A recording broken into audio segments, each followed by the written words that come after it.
Today on TWN News, concerns whether our new trade deal could cut medicine to our most needy, new markets bringing international flavour to Auckland, and questions over whether New Zealand's top soccer league is harming our chances on the world stage. Protesters marched on Auckland's Queen Street today, calling for the return of more than 200 kidnapped Nigerian schoolgirls. The protest aims to put pressure on the Nigerian government to take action to free the missing girls. Kate Green has the story. Dozens of people marched up Queen Street for the 276 schoolgirls abducted in Nigeria last month. With a huge international campaign in place, organiser Lydia Hollister-Jones decided that New Zealand needed to show its support. We had a really enthusiastic bunch of people that were really excited about what we're doing and obviously really passionate about it. And at the end of the day, it's not about the numbers. You know, it's about taking a stand together and for those families. Lydia contacted Amnesty International New Zealand after seeing their posts on Facebook about the situation.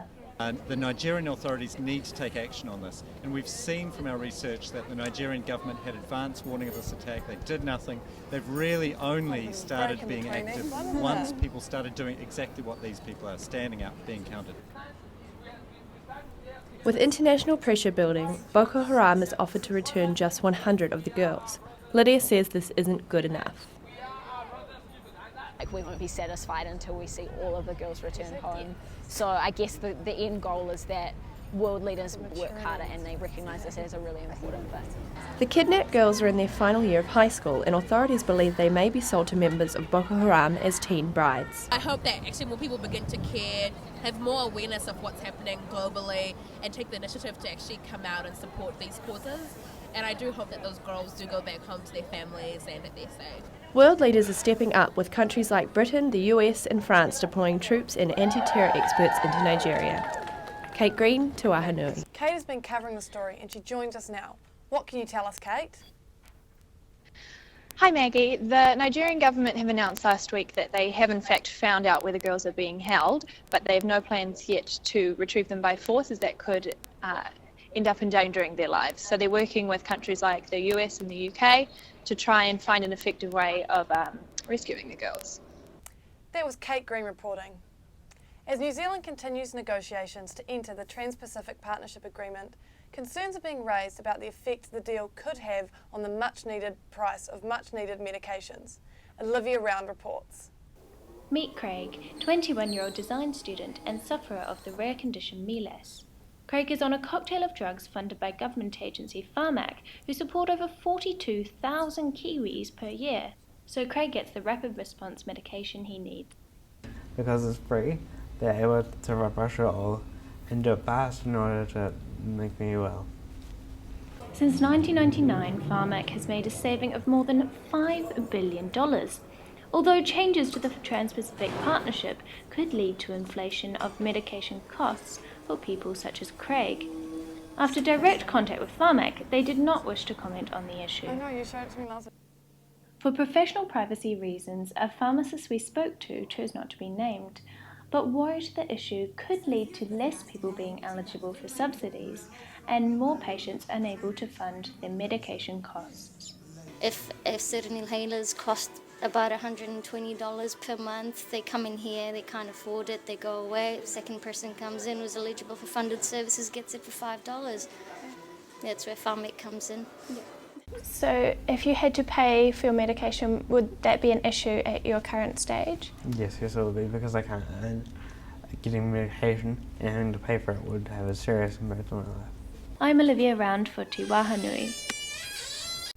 Several Ponsonby Road bars face hefty fines after being caught serving alcohol to underage drinkers.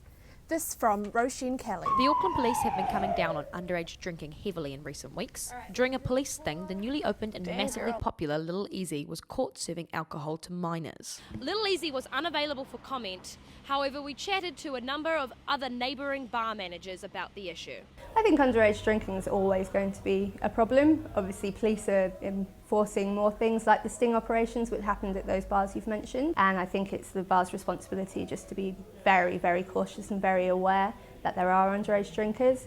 If found breaking the laws, bars are facing fines of up to $10,000 or the suspension of their licence. Since the recent liquor law changes, local bar managers understand the need to be vigilant. If someone comes to the bar and orders a large round of drinks, I will ask them to point out who they're for and them to come up and show me their ID as well. So it's just being very cautious and very aware. Little Easy is waiting to hear what disciplinary action the police will take. However, it's not just bar managers feeling the increase in police presence. Underage drinkers will now also feel it in their pockets. With the recent change in law, one of the few fines that the public can receive are based on identification. So there's $250 fines for not having identification, for using somebody else's identification, or for using a false identification. In the last year, the Ministry of Health found underage drinkers between 15 and 17 dropped from 75% to 59%. The police's increased focus on the issue seems to be getting the underage to go home. Roshan Kelly, Waha Nui. A new weapon has been launched in the fight against smoking. A mobile service is bringing help straight to smokers' homes. Here's Jodie Hart. North Shore Hospital was the latest destination for a group of smoke-free advisors on the Quit Bus, a service that's putting a new spin on the ways people can get help to quit smoking. There are no waiting rooms, doctors or labs. It's all done on the bus. Yep, so we're a mobile cessation unit, so we literally have everything on board. We've got the trained advisors, we've got the room for consultation space. The bus also provides free nicotine supplements such as patches, gum and lozenges. They are also supplying newer products like mouth sprays and inhalers. The bus goes to areas where it may be of use. We roll the bus up, we're generally in town centres or we're at events. We generate some interest, we get our advisors going out, having a chat to people. But what we have noticed is we're speaking to people who have never been spoken to about quitting smoking. So we feel like we are reaching the kind of people that haven't been reached before, which was a great aim. The bus has been met with approval by the Waitemata DHB, who are big fans of the idea of a mobile smoke-free service. Our team is based here at North Shore Hospital, and we work across both here and at Waitakere, and we provide smoking cessation services for those at high risk of readmission. And by having it here today at North Shore Hospital, it's also exposed or created an exposure for our local services to jump on board as well. Jodie Hart, Waha Nui. Running a marathon is a challenge for the best of us, but one Auckland woman has a special reason for lacing up her trainers. Maggie Campbell has more. A cystic fibrosis sufferer is getting help from a friend to raise money for her condition. When you have CF, you have thick, sticky mucus, and because of that, it's hard to move from wherever it is, whether it be through coughing or blowing your nose. So all your organs kind of get clogged. Cystic fibrosis is a cause close to home for Sarah Dockery.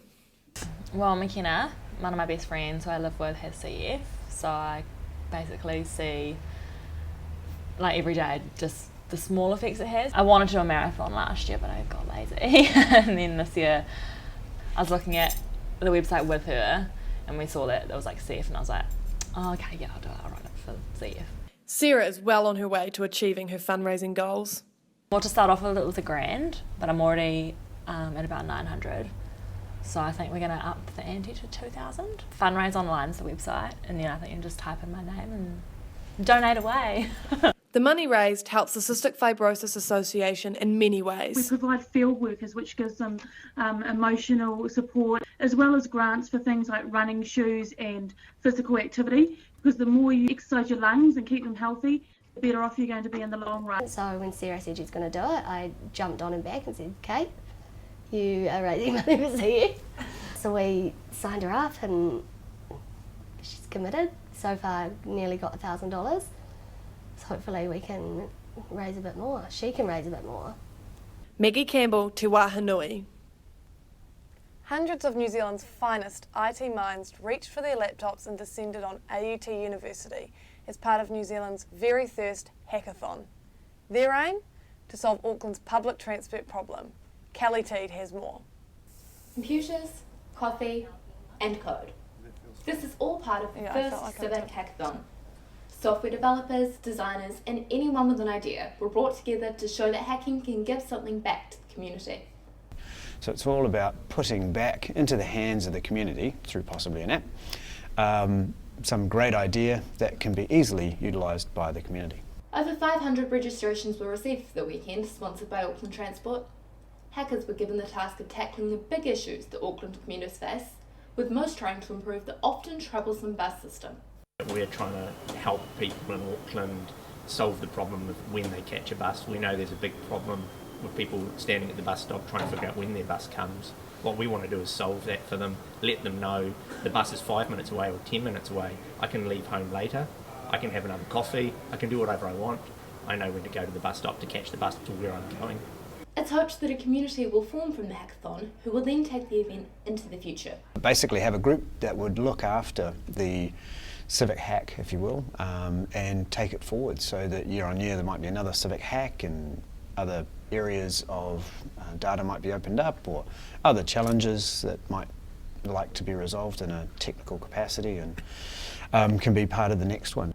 An improvement to the current Auckland Transport app One of the Day, but with so many tech minds coming together for the first time, there's sure to be more great ideas to come in the future. Kelly Teed, to Waha Nui. A top Kiwi athlete has found her new passion for running despite a brain injury. Double medalist Penelope Marshall swam for New Zealand at the Commonwealth and Olympic Games, but now hopes to represent her country in a different arena. Here's Ali McPhee. Penelope Marshall has found a new love of running since her swimming career ended 2 years ago. In 2009, the Olympian suffered from a brain injury which threatened to ruin her sporting career. I walked across the road in Takapuna and walked in front of a car without realising and got hit. The accident not only affected her but also her family. Seeing her in the hospital and with sort of all the cords and things coming out and not responding, yeah, that was the scariest. Penelope had a cerebral hemorrhage or bleeding in the brain which took months to recover. I worked with an occupational therapist to help get my brain thinking again. Although other athletes may have stumbled, she went on to swim for New Zealand in the London Olympics. Some of the doctors said that she may never be able to swim again. I think it gave her a lot more drive and ambition in what she wanted out of her swimming career. Penelope is looking forward to watching her teammate Lauren Boyle race at this year's Commonwealths. While she can't be there, she'll be focusing on her own goals. I've done a couple of half marathons. It's been really nice just trying different things, like going to the gym, doing some yoga sometimes. I'd love to one day run a marathon, and I would also love to do a half Ironman, yeah. But a lot of people don't trust me on a bike because I'm not great on the road. This is Ali McPhee for Te Waha Nui. A new production by the University of Auckland's Drama Club aims to shed light on the discrimination faced by the gay community, while also fundraising for Rainbow Youth. Michaela Collins has more. Homosexuality and religion have never really seen eye to eye, and this confronting play looks at these issues. Body of Faith is a collection of short stories written by the original cast as well as the playwright, and they were all members of the LGBT community, so it's about their experiences with that and the struggles that they faced. The play is honest, raw, and real. I don't think it's an unknown fact that there are religious biases when it comes to that community. Charity Rainbow Youth see these kind of issues every day. There's all that external stuff that you see, the church making various statements about how it is or isn't okay to be gay. But Duncan says it's the internal issues that are harder to see. That's one of the reasons that queer and trans young people are overrepresented by, 4 times in the New Zealand suicide statistics. Lorian says this was a key reason why they chose to do the charity night.